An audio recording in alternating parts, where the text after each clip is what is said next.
What's going on, Soul Nation? Ginger Prime here, and today you're seeing tons of Xbox Series X news drop. And honestly, I'm just going to point you to that coverage. Digital Foundry, obviously Polygon, obviously IGN, obviously all the big players, Kotaku in this space, have all got various write-ups and videos showing off the load times and more. I'm going to hit the specs for you guys, but this is going to just be more of my thoughts and reaction to this individual news, kind of more of an opinion piece than anything else, because there is just so much to break down, and I would do it a disservice because people have had lots of time to prep this information. And so hopefully you're here to get my thoughts. What does this mean for the future of gaming? Am I personally excited about this? And yeah, so let's just dive into the specs here. And I'm actually going to shift also into the controller too. There's just a ton of information here. So the CPU is 8 cores at 3.8 gigahertz or 3.66 gigahertz SMT, and it's a custom Zen 2 CPU. The GPU we already knew at 12 teraflops, 52 CUs at 1.825 gigahertz custom R&D 2 GPU. The die size is 360.45 mm squared. Process is at 7 nanometers enhanced. Memory 16 gigabytes. GDR6 with a 320 megabyte bus.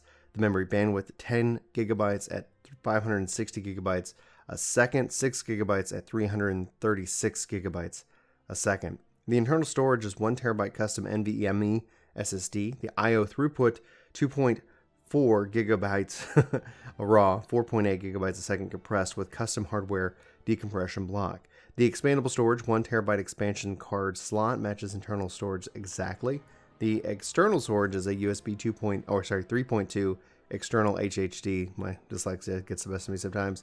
The optical drive 4K UHD Blu-ray drive, and target performance is at 4K at 60 up to 120 frames per second.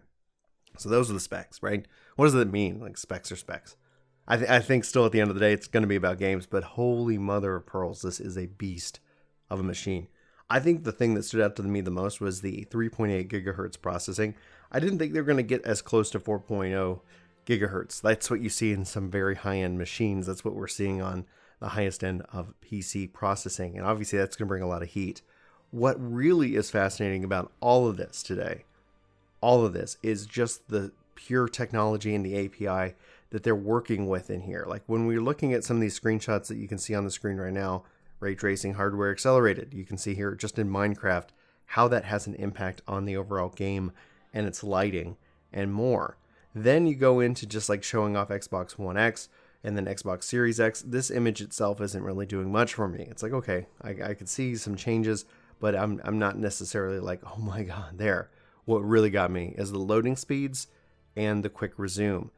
This is game-changing for me. I think where I differ from modern gamers, especially those who have lots of time, is that I'm going to gravitate to the easiest path of delivery. What's got the fastest loading times available? What's going to get me in my game the quickest? And quick resume is one of those things, but also just the loading times that they're showing off today are just mind-bogglingly impressive, because one of the things I was just talking with my friend about is when I have to go and spend, like 20 minutes updating a game, that's lost time. So I gravitate to whatever is the easiest to play, to get in and enjoy the game itself. So they go in and they start talking about Xbox Velocity architecture, in which that they're trying to bridge the GPU and the CPU's brain to really deliver such incredible performance, especially for these large open world, like living world games, these dynamic world generation concepts. And it's just mind-boggling. That's probably, I should probably name the video mind-boggling, just improvement in performance. But then they start talking about like every millisecond matters, talking about fast input scanning for the controller at 2 milliseconds. Then it's talking about the dynamic latency input for the console, and then obviously HDMI 2.1 for gaming, trying to reduce lag between every single step of the process to have the best performance available. So all of that's great. Obviously, I think at the end of the day, it's going to be about games, and that's where I'm excited about Phantasy Star Online 2. Just tomorrow, it's going to be available here on Xbox, the current gen, and then obviously they're still saying holiday 2020, so it might not be delayed because of all the worldwide stuff that's going on right now. And then we're getting a new controller, and so they spent some time focusing on the ergonomics of the controller itself. And this is where, beyond the latency and beyond the impact, they're trying to be able to make it more comfortable for more hands, essentially. I've said this before in the past, my preferred controller is that of an Xbox, but for my kids, it's going to be a Switch, like the Joy-Cons, or a PlayStation 4. And then as they get older, they can kind of age into that of the like Switch Pro controller.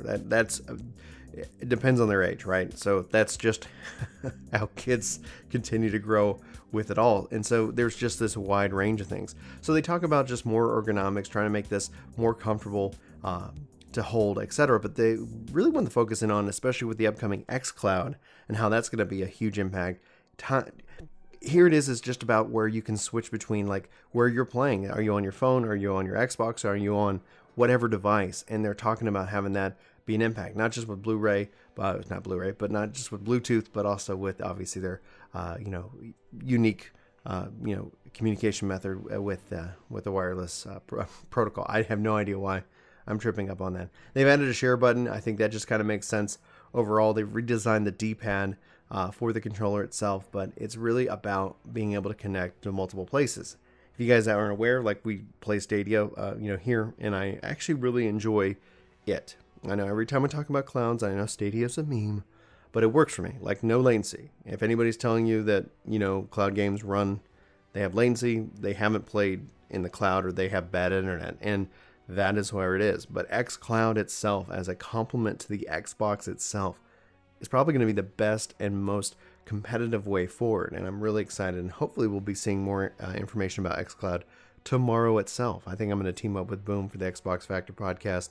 We're going to see about covering that here as well. So there's just so much to unpack. And there's so much that I've already read. And that's when I was like, well, I can't go and just read all these articles today because I got to get to work. But what I wanted to give you guys is just my raw thoughts and impressions. And this is exciting. It's going to be all about the games at the end of the day. And I think Xbox and Microsoft, especially Phil Spencer, is working hard. I'm wondering if we're going to see some more studio acquisition announcements. PlayStation kind of teased that they might be getting some IP from Konami, like who seems to be kind of going out of the way, like with Castlevania, with Metal Gear, things like that. So it'll be interesting to see from Sony's perspective what they're doing in terms of the space. I think somebody definitely needs to own that IP, because if Konami doesn't want to do anything with it, like let's get some really good stuff going around those IPs. That would be really awesome, in my opinion. So, okay. Where it's going to be about the games that they deliver, and it's always going to be about the games. The hardware here is a real major step in competition in terms of the loading, the resume, the ease of access, the jumping in and playing this game, your games the way you want to play it, where you want to play it. I think that's on a global stage is going to make them competitive around the world and hopefully attract developers. It's all about attracting developers into your ecosystem, because that's how you're going to get the games. That's how the 360 did it. And well, I mean, to a degree, I've always kind of said, I'm wondering if Microsoft is at any point going to be able to pick up some Japanese studios, because they have notoriously struggled within that region. And that's not just like, here's the one game, because when you look at Lost Odyssey, when you look at Blue Dragon, those are some awesome JRPGs for the 360, and there was never anything following up those games. And I think that's been a big setback, a big weakness for the Xbox itself. Man, guys, like hopefully you can tell I'm just really excited about this news. Again, specs are specs, and they're great for somewhat console warring in that regards, if only just to have fun. But again, like it doesn't matter. Like if they can have the most powerful console in the world, which is just marketing, because it is, until they make another one. But if they don't have the games, then that's going to be the real kick in the pants. So it looks like from that game's perspective, we should hopefully start seeing more. What this does mean, and kind of the final thought before we conclude this video, and I thank you for hanging out with me. Let me know if you've hung out this far in the comments below, saying controller player for life, or something about controllers. So just speak, I'll assume anything you say about controllers, positive or negative, will be interesting, and means you made it this far. But with this hardware detail, factual information, tomorrow they're planning on doing an event. I think they're focusing on games. I think tomorrow they might touch on what they've covered here, but it's going to be games, focusing on games and services, focusing on big announcements. Because if this is what they're dropping on the 17th, imagine what they're dropping tomorrow during their event. Anyway, that's my conclusion. That's my video. Those are my thoughts. I'd love to know your thoughts in the comments below. Are you excited about PlayStation 5? Are you excited about Series X? Are you concerned with the delays? Sound off. Let me know. Let's have those conversations. I really thank you for being here. If you're new and you feel like I've earned your sub, hit that subscribe button. We'd love to have you back. We talk a lot about video games here on the channel as a video game channel. And yeah, if you feel like helping us out with the algorithm, be sure to ring the bell and hit the like button. But again, the power is in your hands. And just do with what you do. And sorry for the laughs. I'm just, oh my gosh. Anyway, what a good day. Lots to unpack, and I'm sure I'm going to be enjoying a lot of other people's podcasts today while I work away and try to provide for the fam. Anyway, guys, I hope you all have a fantastic day, and I'll talk to you soon. Take care.